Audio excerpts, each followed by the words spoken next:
Hey, buddy. It is time. It is a beautiful, well, not really, actually, it's kind of overcast. Overcast Saturday late morning, but it is the morning before the state champs. The car's all packed up.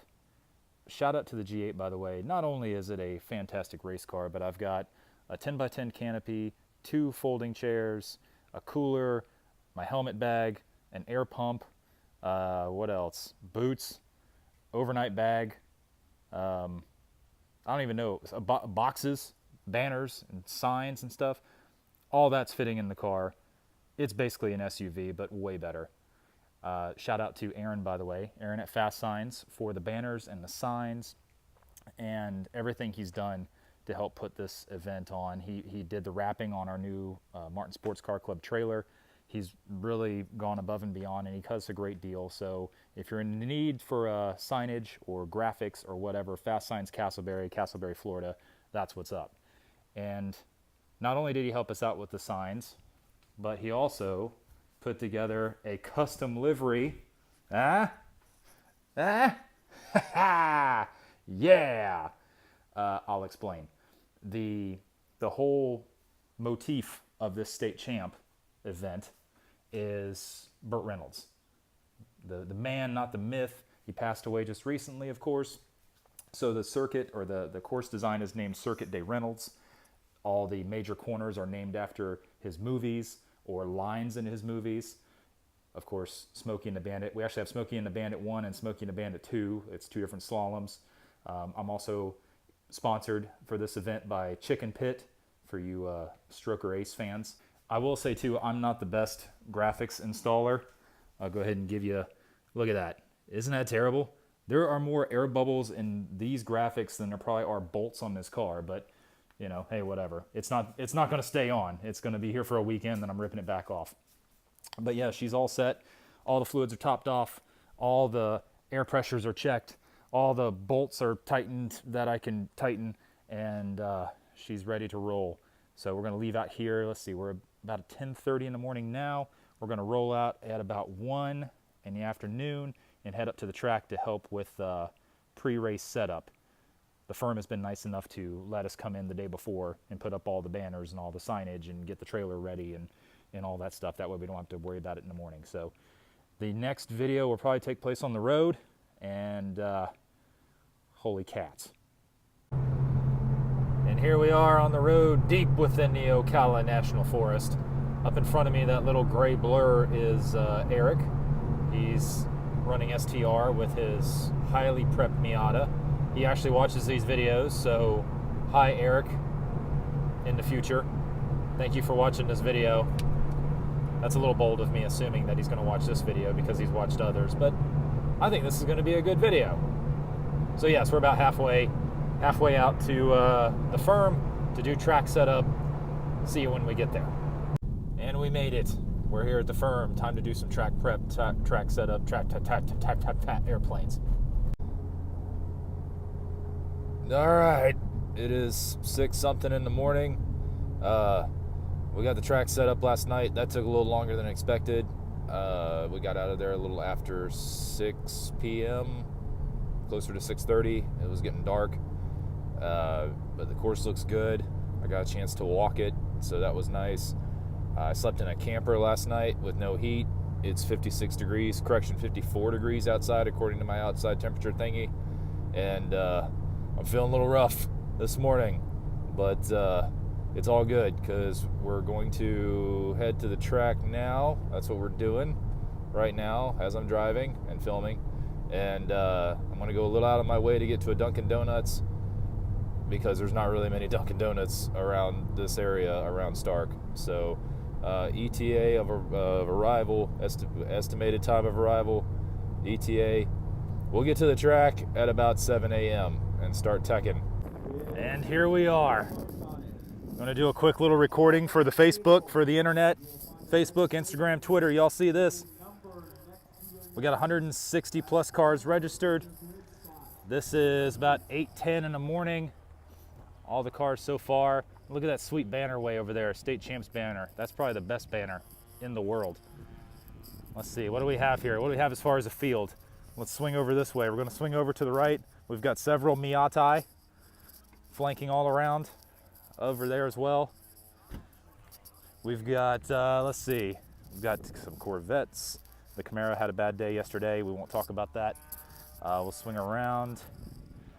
Various German cars. Autocross with his Porsche. Beautiful. Come over this way here. We've got some hatchbacks. We've got some more KMC stuff along with me. Got somebody trying to crank up some sort of a modified car. Let's see. Oh boy. This is going to be my main source competition, I think, right here. This one and this one. Oh my. Sweet cherry pie. That's going to be something. Very nice M2.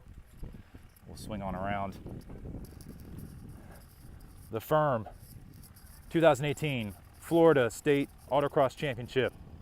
Get it.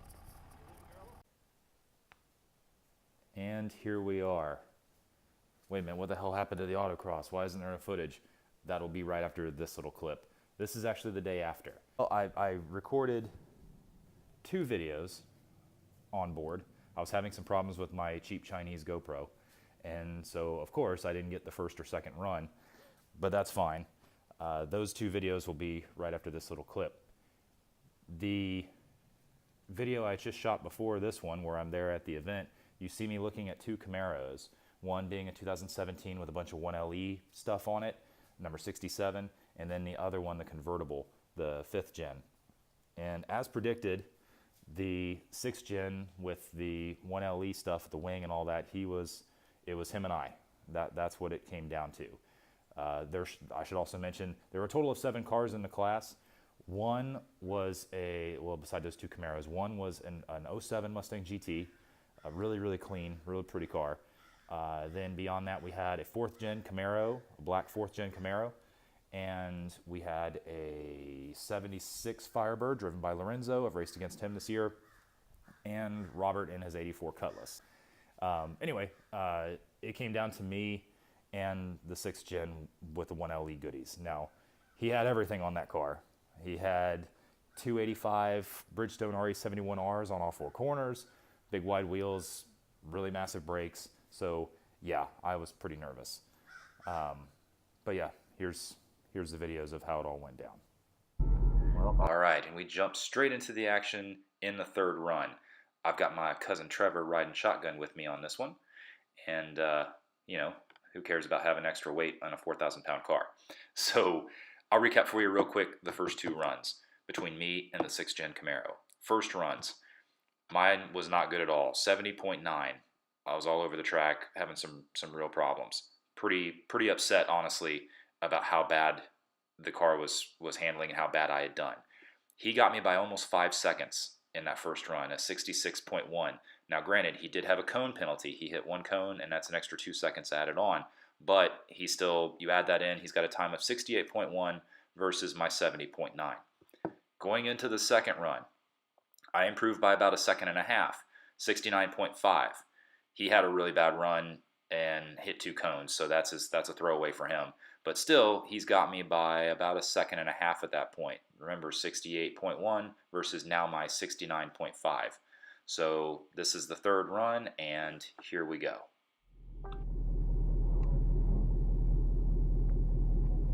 Ready? Yep.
run right there puts me into the lead.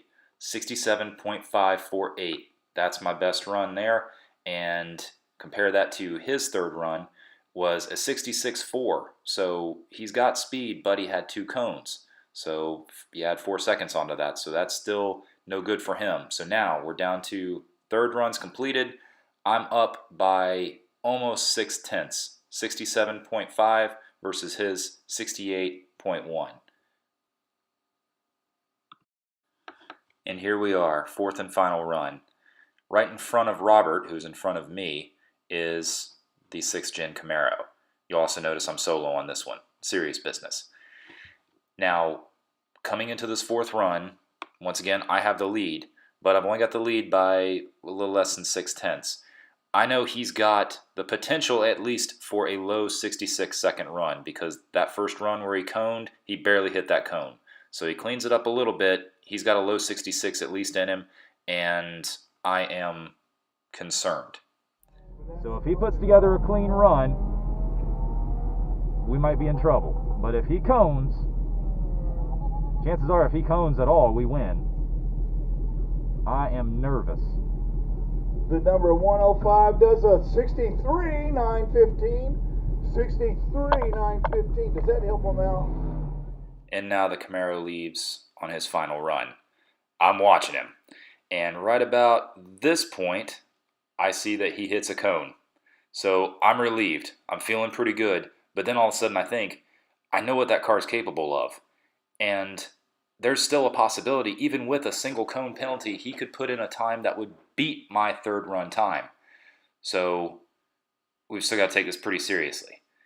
And as I roll up to the start line, I'm faced with another dilemma of I could sit and wait for him to finish, and maybe he hits some more cones, and maybe I know I'm okay. Or he puts in a scorcher of a run, and I know what I need to do to try to beat him, and it's going to freak me out. So I just say, let's send it.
Get a rerun for that.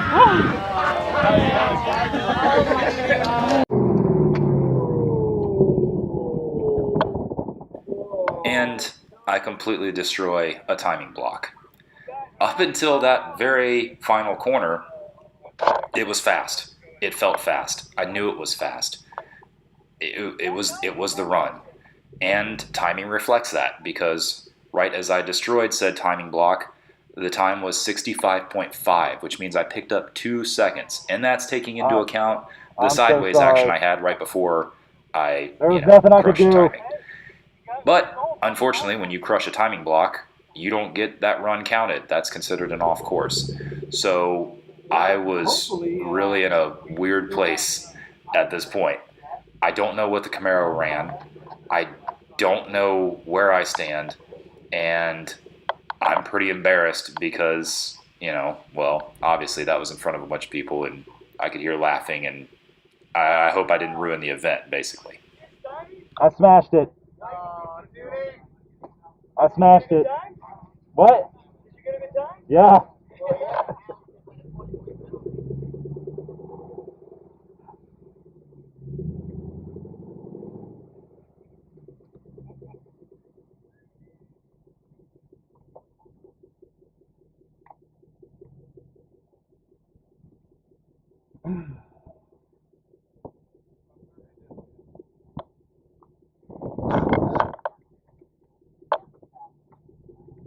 Fuck.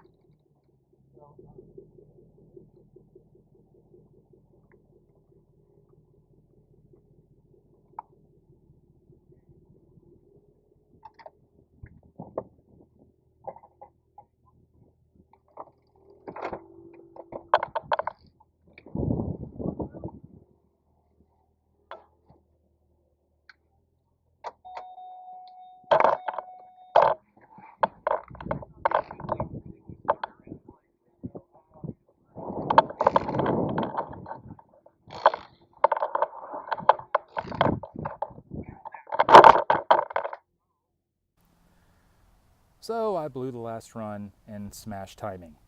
How did it all end up, you may be asking? That's right. Whammo. 2018 Florida State CAMC Autocross champion. Me and Betty White here. Ended up the Camaro he overdrove on that last run.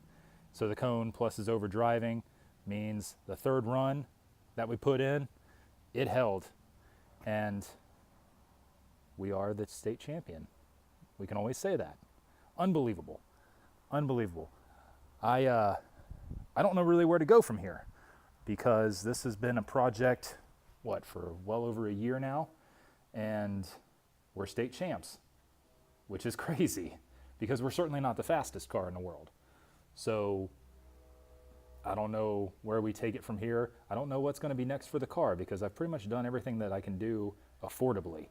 So next season will be interesting. And yeah, let's be honest, by the way, that Camaro, if it had been driven by somebody with more experience, we would not be holding this here plaque. But just so happens the guy driving it, he says he's only been doing it since March. Doesn't matter. He had all the great equipment, and that's why you play the game. So we did it. Thank you to everybody who's watched this video, including my little boy. Yeah, I'm still a bit speechless. So we'll see where we go from here into next season. But for right now, we are the state champs. Bye, buddy.